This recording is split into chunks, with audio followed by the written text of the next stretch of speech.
오늘은 출애굽기 13장 17절과 18절 말씀을 중심으로 메시지를 나누도록 하겠습니다. 여러분, 1만 시간의 법칙이라고 하는 것이 있습니다. 어떤 일의 전문가가 되기 위해서는요 1만 시간이 필요하다고 하는 것입니다. 1만 시간은 보통 하루 3시간 정도로 계산해서 10년이라는 시간이 필요하다고 하는 것입니다. 그럼 여러분, 하나님께서 하나님의 백성들을 훈련하실 때에도 이러한 1만 시간의 법칙이라고 하는 것이 필요할까요? 우리는 출애굽한 이스라엘 백성들이 광야에서 40년이라는 시간 동안 훈련받았다고 하는 것을 잘 알고 있습니다. 그러나 하나님의 본래 계획은 40년이 아니었습니다. 오늘 본문 말씀은 다음과 같은 내용입니다.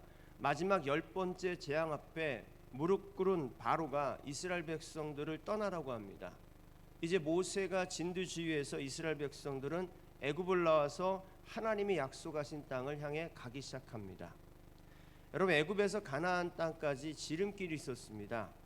그 길은 지중해를 바라보는 해변길이었는데 그 해변길을 따라가면 열흘 정도면 도착할 수 있었던 곳이 바로 애굽과 가나안 사이의 길이었습니다.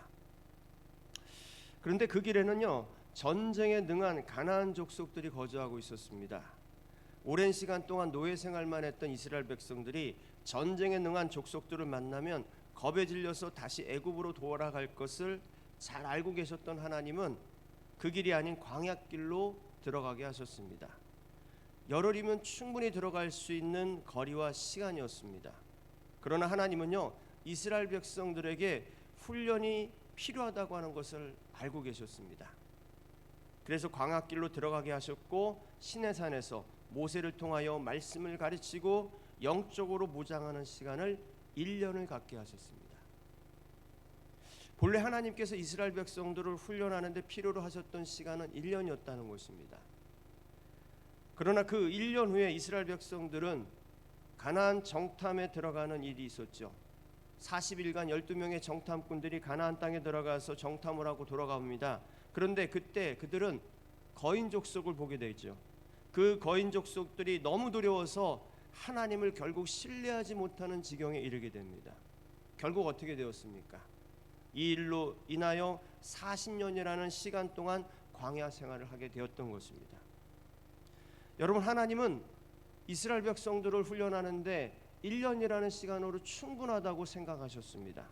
그러나 하나님을 신뢰하지 못했을 때 40년이라는 긴 시간 속으로 들어가게 된 것입니다. 지금 여러분 어떤 시간 속에 살아가고 계십니까? 여러분의 시간 개념과 하나님의 시간 개념은 완전히 다릅니다. 하나님의 시간 속에 들어가면 여러분의 삶의 시간은 느려지기도 하고 빨라지기도 합니다. 이 하나님의 시간 속에 있을 때에만 여러분의 삶이 자유해질 수 있다고 하는 것입니다. 그런데 이 하나님의 시간은요 우리의 신뢰가 하나님과 잇대어 있을 때에만 들어갈 수가 있는 것입니다. 여러분이 하나님을 신뢰하고 있다면 여러분은 하나님의 시간 속에 머물며 여러분이 생각하고 상상했던 것보다 더 크고 놀라운 일들을 경험하며 살아갈 수 있다고 하는 것입니다. 아무쪼록 오늘 여러분 하나님을 신뢰하십시오.